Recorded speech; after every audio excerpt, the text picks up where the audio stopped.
has a very, like, I would argue, one of the best working understandings of personality of any executive I've ever coached before. And I mean, I'm not coaching him, but like, I was like, oh, because he has a very good understanding of personality, and I was like, oh, dude, that's fire, right?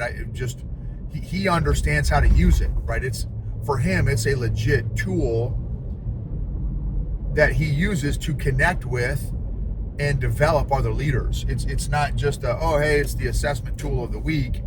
It's a legit resource,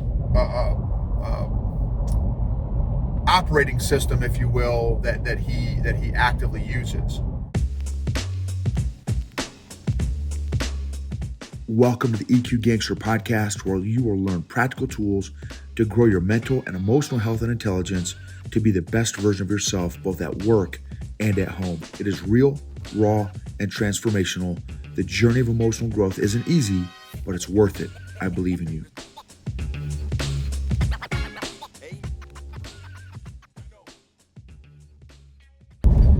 EQ Gangsters.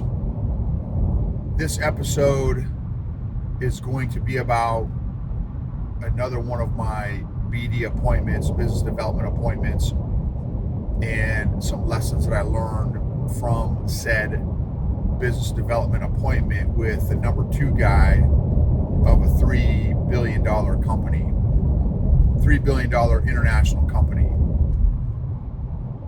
I am so thankful for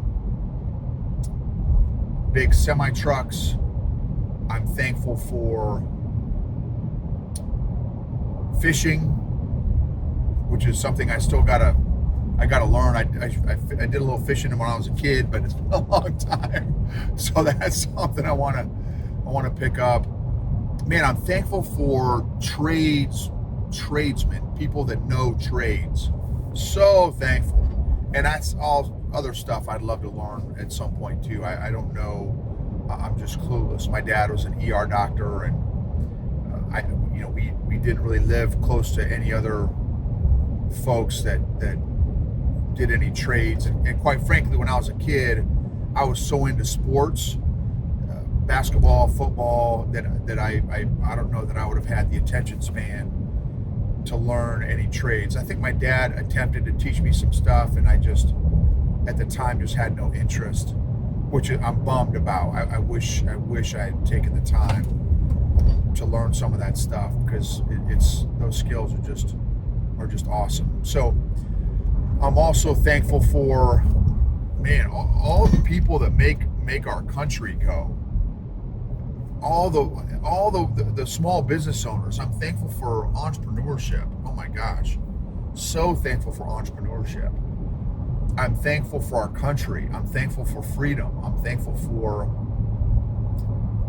the ability to make choices in so many different areas. I'm thankful for law enforcement. I'm thankful for the military.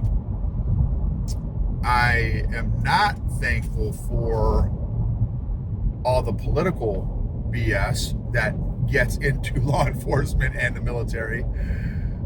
I am definitely thankful for the military and law enforcement. I am thankful for the opportunity, gift, and responsibility of homeschooling, like our kid.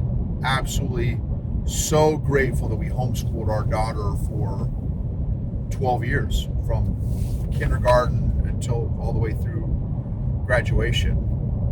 And she is taking welding, and she's killing it. She loves welding, loves it, which is another skill I want to learn. So I'm so thankful that she is really digging welding, and then she's probably planning on going to Bible school after high school. So I'm thankful for Bible schools and schools that and people that have studied God's word enough where they can, teach it to other people. I'm thankful for green grass. I'm thankful for the 4 seasons. I'm thankful that it's cooling off. I'm thankful for tendons and ligaments and muscles. I'm thankful for smart people that figure out all this amazing technology stuff. I'm thankful for the communication stuff, cell phones and radios, and I'm thankful for technology on one hand, and I'm thankful for the opportunity to learn some of the old school skills and stuff as well. I'm thankful for men. I'm thankful for women. I'm thankful for kids. I'm thankful for little babies. Oh my gosh. I'm thankful for little babies' laughs. Oh. That's one of my favorite things, man, is hearing a little kid laugh. Little baby laugh. Oh. That is like, you want to talk about some dopamine, man. That is instant warm fuzzies hearing a little kid laugh, little baby laugh. It's so energizing. I'm thankful for cold plunges. I'm thankful that we have a cold plunge. I'm thankful for new experiences. I'm thankful for things that get me out of my comfort zone. I'm thankful for people that get me out of my comfort zone. So this appointment that I had was with, again, a very super high up, and I think I did an episode recently on this kind of self-sabotage phase that I kind of found myself back in after thinking that I was done with it, and I'm over it. I clearly was not over it and am not over it, but I'm thankful that I have healed and grown enough to go on this BD tour, business development tour, and meet with, a CEO of a 2,500 person company and the number 2 guy of a $3 billion company, and like humbly and gratefully rocked it. Like I love that stuff. I love it. And I'm so thankful that God has given me an ability and a gift to do that.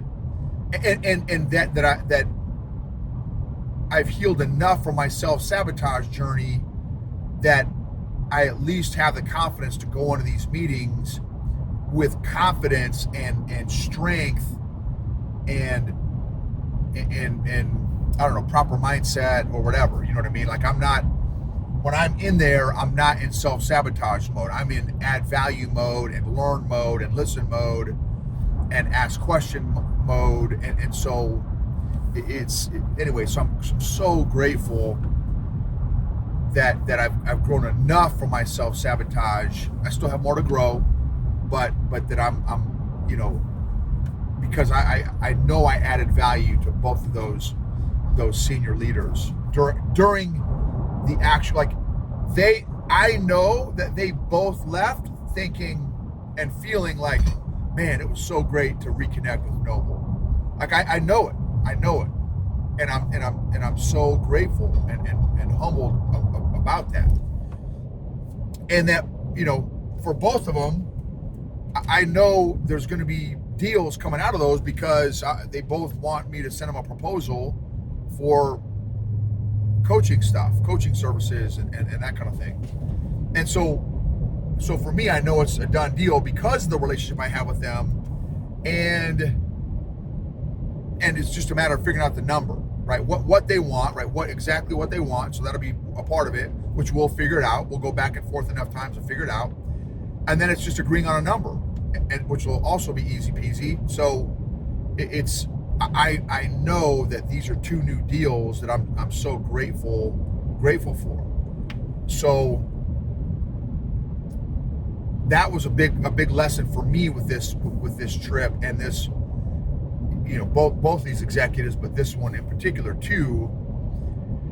And this guy also, what a phenomenal dude.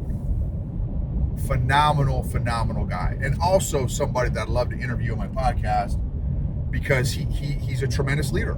He is a tremendous, you don't make it to the number 2 guy of a $3 billion company, a division.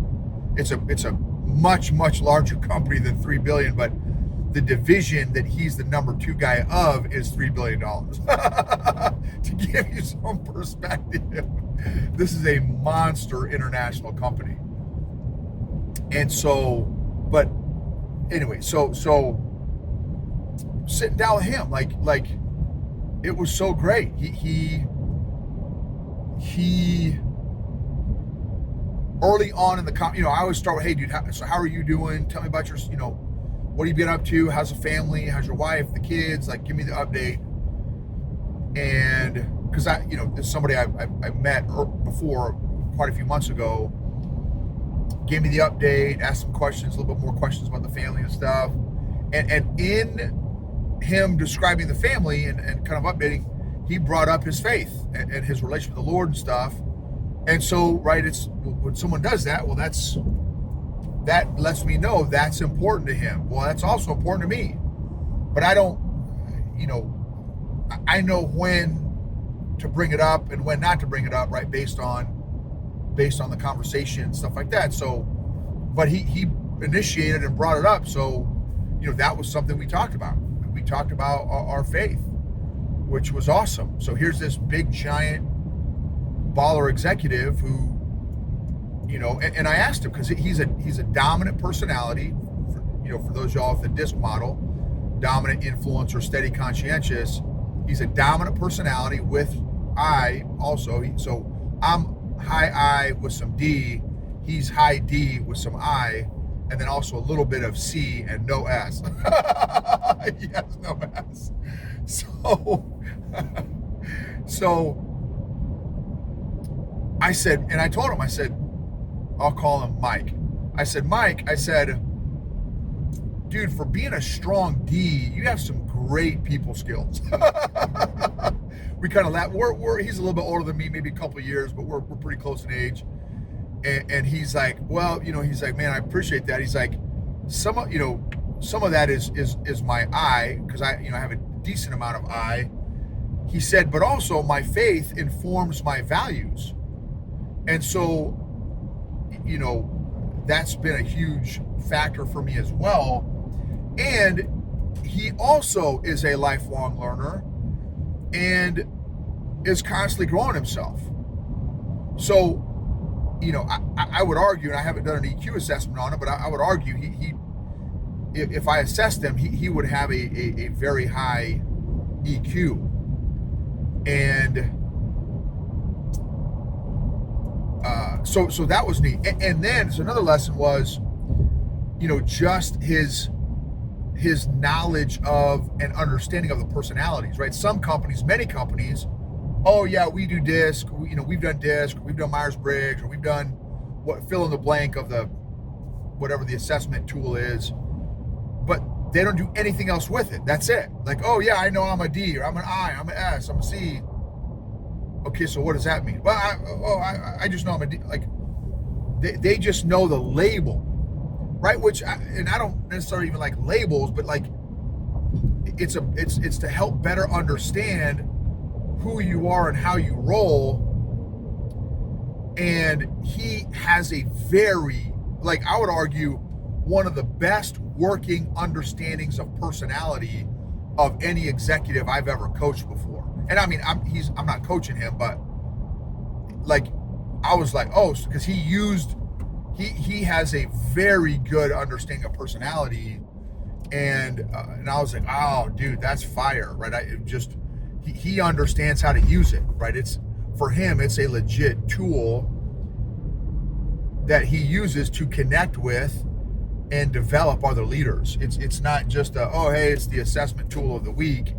It's a legit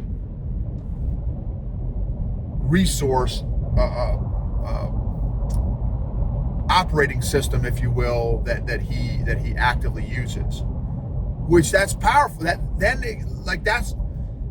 the power of it comes from the usage and application, not from just the bare, hey, I took the assessment 5 years ago and I'm a D. Okay, well tell me, describe what that even means. I don't know. Okay, well, anyway, so that was really good to hear. So he's very, very spun up. He's also very family oriented. Family is big to him. Something else was how, so he's a couple years older than me, and his kids are older than our kid, and they're in a little bit different season. So in terms of the phase of life that they're in, they're a little bit further along than we are. And he was very aware of and sensitive to the season of life that his wife is in, which I thought, dude, that's fun. And as a very successful, very driven executive, for that to be important to him and occupying brain space for him, again, tells me what's important to him, tells me, what his core values are. And so that was really awesome also. So it was an excellent, again, great connection, great meeting. And I knew he was a dominant personality. So that's how I approached, some of the questions. So again, full transparency, I asked him a bunch of questions about the leadership dynamic of his organization and all that stuff. And, I also asked, and they've got a really great, based on what he shared, I feel like a very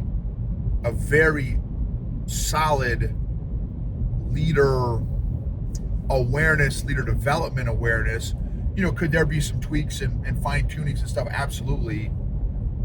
But again, just based on most of the companies that we work with, most companies, leader development is an afterthought. It's an afterthought.